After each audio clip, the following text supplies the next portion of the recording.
Hey everyone, thanks for joining. Here with Robert. I want to introduce what we're going to be doing here on a kind of bi-weekly basis. Today, we're going to learn more about Robert, his background, kind of how he joined the company, day-to-day, week-to-week stuff.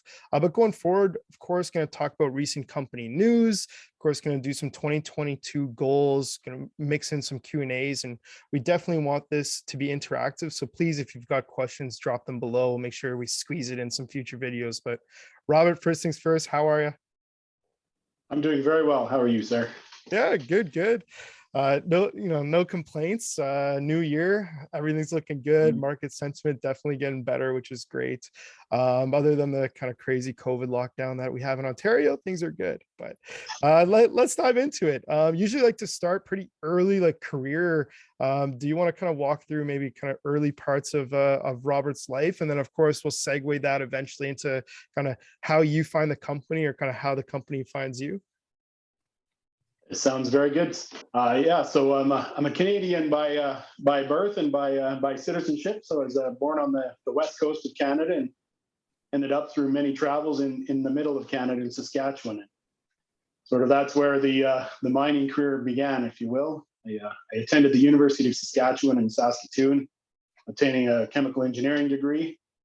And as most chemical engineers do, they want to head west back to Alberta, where the oil and gas excitement is. But I was able to get on a different path, a more entertaining and exciting path, if you will. So I started my career after graduating in '97 in Flin Flon, Manitoba, with then HudBay Mining and Smelting Company, the good old 100-year asset that's been up in northern Manitoba, Saskatchewan for all those years.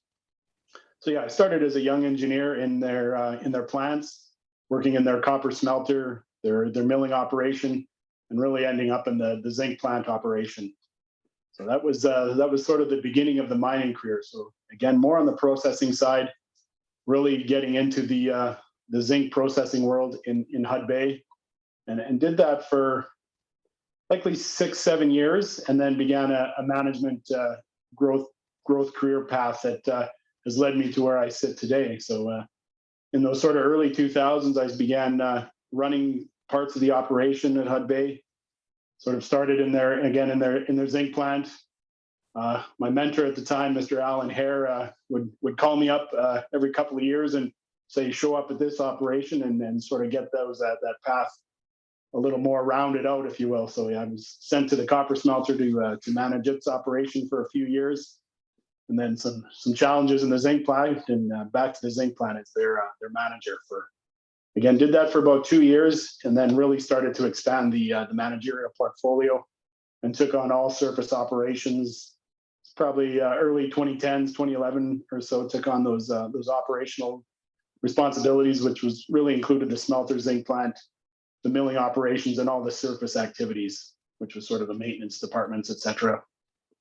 Also folded in their procurement, so got to tap into some procurement operational activities, and I did that again for a couple of years, and then was afforded the opportunity by Mr. David Garofalo, who was CEO of HudBay at the time, and they put me as the VP of the Manitoba business unit, sort of in that 2014 timeframe. Sort of a very interesting time in HudBay's path, is the roughly 20-year labor agreement was coming due at 2015, the start of 2015. So that really allowed a labor negotiation focus on my early part of my business unit lead. So again, the sort of led the operation, which again, VP of the operation takes in all of the mines, underground operations, brought in Snow Lake, all the legacy sites. HudBay was a 31 mine developed organization, so lots of good history in that part of the world. Great, that's a crazy background so far. I know there's more. Okay, holy. So with HudBay for a while, and awesome. Nice little joke. Yeah, usually people go to the oil and gas field, but you find mining. I have to ask. Are you joking, saying it's more exciting, or do you what's more exciting about mining than oil and gas for people listening? Just curious. I think it's afforded me a lot more opportunity to travel the world. I've been able to go to Europe and South America, looking Yeah. at projects and different things that we've been involved in. So that's certainly been very nice and very good personally and career wise. And again, the mining industry has lots of ebbs and flows, if you will, but very steady. There's always projects on the go. Our friends in oil and gas have experienced some incredible highs, but when their lows are there, they're extremely, and they can do some seriously bad things to communities, etc. So the mining industry does offer some, I wouldn't say more stable sort of career, but it's allowed me to really get into a lot more things and expand my role as a leader, not just as a technical person. It's sort of been a long time since I've really tapped into that engineering technical skill set, and bringing HR and procurement and sort of that leadership, trying to build that skill set has been really exciting. And certainly when I look to my colleagues that I graduated with, quite a different path to a lot that they experienced. So very glad I did end up in this crazy mining business. Yeah, wild. You wear a lot of hats, see a lot of stuff. So no, extremely interesting. Like you said, travel. Get to see a lot of different parts of the world. Now, so walk me through. You're kind of at this point in your story, VP. HudBay in Manitoba. Now walk me through kind of what makes you leave. What makes you hop onto a new opportunity, or if there's anything else in between those couple of years, let me know. Absolutely. So so the HudBay experience came to an end in roughly 2016 or so. There was David Garofalo had left to go on to his bigger and better gold world. So there was a changing of the management team, new management team in Toronto, and they sort of eliminated most of the previous management team, if you will. So I was part of that removal of that group for HudBay to take their new path with their new leadership team. So that allowed me a great opportunity to really reconnect with the family and sort of resettle in and sort of pick where do I want to go. And at that time, I really determined that trying to build some excitement into the family dynamic was a way to go. And I was able to get on with Nearstar, and through much conversation, Nearstar we had talked about Europe, we had talked about Australia, and finally agreed to Clarksville, Tennessee. So I was brought down to Tennessee to run their smelter. So it's the only primary zinc smelter in the U.S.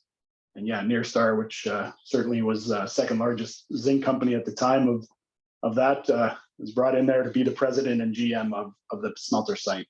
So that again got me back into the working world out of that family life, and really a new opportunity for the family and myself to experience America and the deep South, if you will, and a lot of good memories at Clarksville with running that smelter. Love it. Interesting.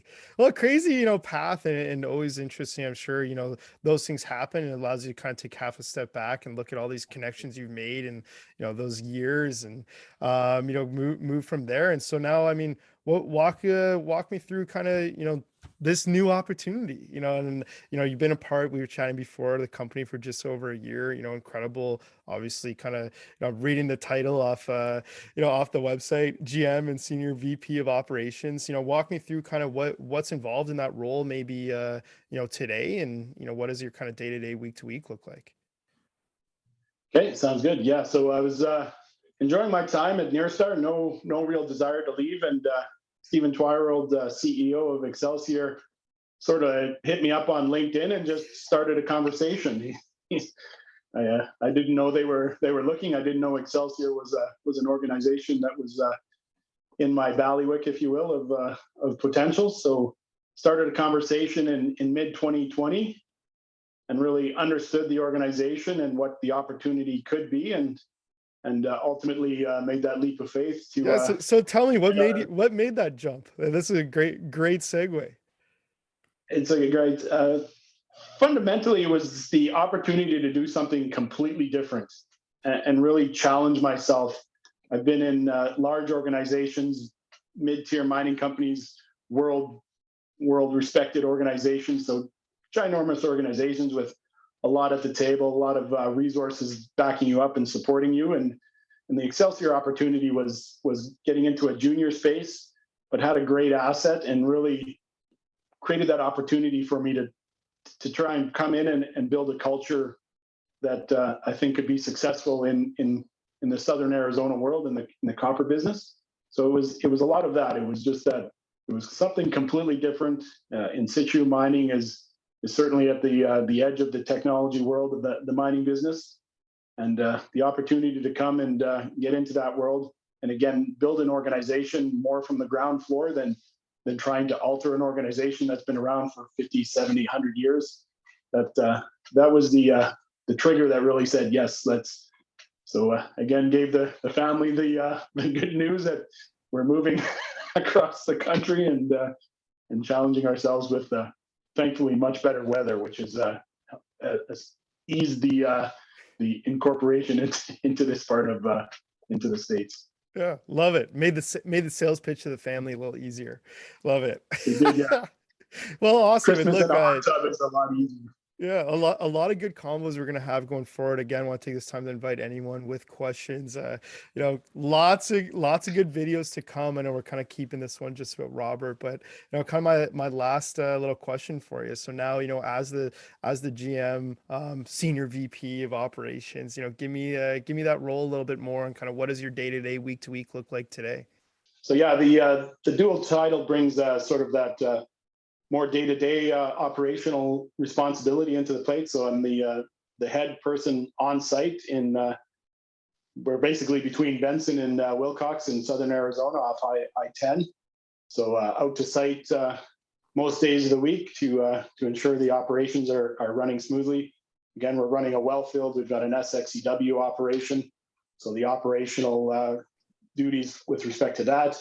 Holding the HR hat, the procurement hat, all those different hats. So ensuring those processes are being taken care of, and we're procuring the materials necessary for the ops team to successfully give what they need to give. So that's sort of a lot of the role. The other role is obviously playing a corporate role in that longer term vision, and how do we as an organization ensure financing is there, make sure that marketing is there, which sort of is the bringing this conversation into the equation, and really ensuring that we're setting ourselves up as an organization for that long-term success, and moving from a single asset organization to trying to be that mid-tier base metal or company that we strive to become. Yeah. No, awesome. And obviously, hey, I want to thank you for taking the time to do little videos like this. I know kind of different in the mining space, but a little bit more interactive. And again, want to invite anyone with questions. Rob, thanks for the first video. Any quick things you wanted to add in about yourself that maybe people might be interested in knowing before we close this one off?